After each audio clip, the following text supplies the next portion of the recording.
ኢትዮጵያ ለሰላማዊ አገልግሎት የሚውል የኒውክሌር ኃይል ማመንጫ ፕሮጀክት መገንባት የሚያስችላትን ስምምነት ከሩሲያ ጋር ፈጽማለች። ስለ ኒውክሌር ኃይል በሚመከርበትና በሩሲያ ሞስኮ እየተካሄደ በሚገኘው የዓለም አቀፍ አቶሚክ ጉባኤ ላይ የተገኙት ጠቅላይ ሚኒስትር አብይ አህመድና ልዑካቸው ከሩሲያ መንግስት ጋር የኒውክሌር ግንባታ የተመለከተውን ስምምነት ፈጽመዋል። በጠቅላይ ሚኒስትር አብይና በፕሬዝዳንት ፑቲን መካከል መከላከያን ጨምሮ ስለተደረጉ ስምምነቶች እንዲሁም በሩሲያ እየተካሄደ ያለው የኒውክሌር ጉባኤን የተመለከተውን ዘገባ እያሱ በለጠ አዘጋጅቶታል። ዘነበ ኃይሉ እንደሚከተለው ያቀርበዋል። ባለፉት 14 ዓመታት በአባይ ወንዝ ላይ ሲገነባ የነበረው የታላቁ የኢትዮጵያ ህዳሴ ግድብ መጠናቀቁን ተከትሎ የኢትዮጵያ የኤሌክትሪክ ኃይል አቅም በእጥፍ አድጓል። ኢትዮጵያ ይህን አቅም የህዝቡን ኑሮ ለማሻሻል፣ ኢንቨስትመንትን ለመሳብ፣ ኢንዱስትሪን ለማስፋፋትና ኤሌክትሪክን ኤክስፖርት በማድረግ ከፍተኛ የውጭ ምንዛሬ ለማግኘት የሚያስችላት መሆኑ ሲጠቀስ አቅሟን ይበልጥ ለማሳደግ ከሃይድሮ ፓወር፣ ከንፋስ ኃይልና ከፀሐይ ብርሃን ከምታገኘው በተጨማሪ ከኒውክሌር ኤሌክትሪክ ኃይልንና ሌሎች እንደ ሕክምና ያሉ አገልግሎቶችን ለማግኘት የያዘችውን ውጥን ለማሳካት እንቅስቃሴ እያደረገች ትገኛለች። ጠቅላይ ሚኒስትር አብይ አህመድ ለምርምር አገልግሎት የሚሰጥና ለኃይል ማመንጫነት የሚውል የኒውክሌር ማብለያ ለመገንባት ያስችላል ያሉትን ንግግር ከሩሲያ መንግስትና ከዓለም አቀፉ የአቶሚክ ተቋም ጋር ማድረጋቸው የሚታወስ ነው። መንግስት ይህን ኒውክሌር ለሰላማዊ ዓላማ የመጠቀም ፕሮጀክት ጉዳይ ልክ እንደ ባህር በር ዋነኛ የትኩረት አቅጣጫ ያደረገ ሲሆን የታላቁ የኢትዮጵያ ህዳሴ ግድብ በተመረቀበት ወቅት ጠቅላይ ሚኒስትር አብይ ኢትዮጵያ ከህዳሴ ግድብ ያልተናነሰ ለሰላማዊ ዓላማ ብቻ የሚውል የኒውክሌር ጣቢያ መገንባት እንደምትጀምር ገልጸው ነበር።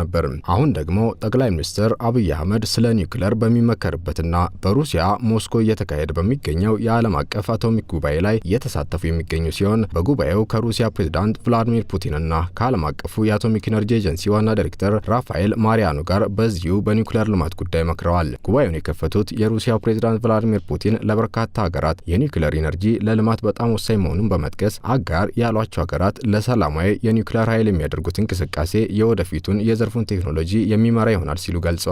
በሩሲያ ዲዛይን የተሰሩ የኒውክሌር ኃይል ማመንጫዎች በዓለም አቀፍ ደረጃ ከፍተኛ ፍላጎት አላቸው ያሉት ፑቲን ሀገራቸው የቴክኖሎጂ ቅኝ አገዛዝን በመቃወምና የውል ግዴታዎችን በጥብቅ በመከተል አጋሮቿ የራሳቸውን ነጻ የኒውክሌር ኢንዱስትሪዎች እንዲገነቡ የመርዳት እቅድ አለን ብለዋል። According to the IAEA forecast, በዓለም አቀፍ የኒውክሌር ኢነርጂ ተቋም ትንበያ መሰረት በ2025 በዓለም አቀፍ ደረጃ የሚኖረው አጠቃላይ የኒውክሌር ኃይል በ2.5 እጥፍ ይጨምራል። ይህ የኒውክሌር ኃይል በዋናነት የሚመራው በደቡብና ምስራቅ ሀገራት ይሆናል። ይህም የሀገራቱን የቴክኖሎጂና ኢንዱስትሪ አቅም ያሳድጋል። እኛም ይህ ኒውክሌርን ለሰላማዊ ግልጋሎት የመጠቀም ፍላጎትን ሙሉ በሙሉ እንደግፋለን። በኒውክሌር ኢነርጂ ቴክኖሎጂ ሩሲያ ብቸኛዋና ተወዳዳሪዋ ብቃቱ ያላት ሀገር መሆኗን ስንናገር በኩራት ነው።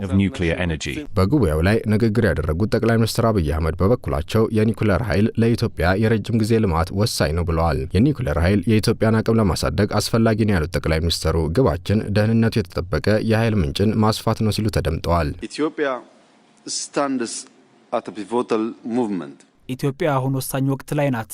ወጣቶቻችን ንቁ ናቸው። ከተሞቻችን እየዘመኑ ነው። ኢንዱስትሪዎቻችንም እያደጉ ናቸው። ኢኮኖሚያችንም በዓለም ላይ በፍጥነት እያደጉ ካሉ ሀገራት መካከል አንዱ ነው። አስተማማኝ ንጹህና ቀጣይነት ያለው የኃይል አቅርቦት ለማረጋገጥ የውሃ ፀሐይና ንፋስ ኃይል ብቻ በቂ አይደለም። የኒውክሌር ኃይል ለኢትዮጵያ የረጅም ጊዜ ልማት ወሳኝ ነው። ይህን ለማሳካት ሳይንስ ከራዕይ ጋር ሲጣመሩ ምን ማሳካት እንደሚቻል ለዓለም ካሳየችው ሩሲያ ጋር አብረን እንሰራለን። የሩሲያ ልምድ እየወሰድን የሰው ኃይላችን እያደገ ካለው ገቢያችን ጋር በማጣመር ሀገራችንና አህጉራችንን የሚያነቃቃ የትብብር ሞዴል ለመስራት ፍላጎት አለን። ከ130 ሚሊዮን በላይ ሕዝብ ያላት ኢትዮጵያ የኒውክሌር ኃይል ለረጅም ጊዜ ልማትን ለማስጠበቅና የኃይል ምንጮችን ለማብዛት ቴክኖሎጂውን በኃላፊነት ከፍተኛ የደህንነት ደረጃዎችን በማሟላትና ጠንካራ ውስጥ አቅምን በማጎልበት ለማሳካት አቅዳለች።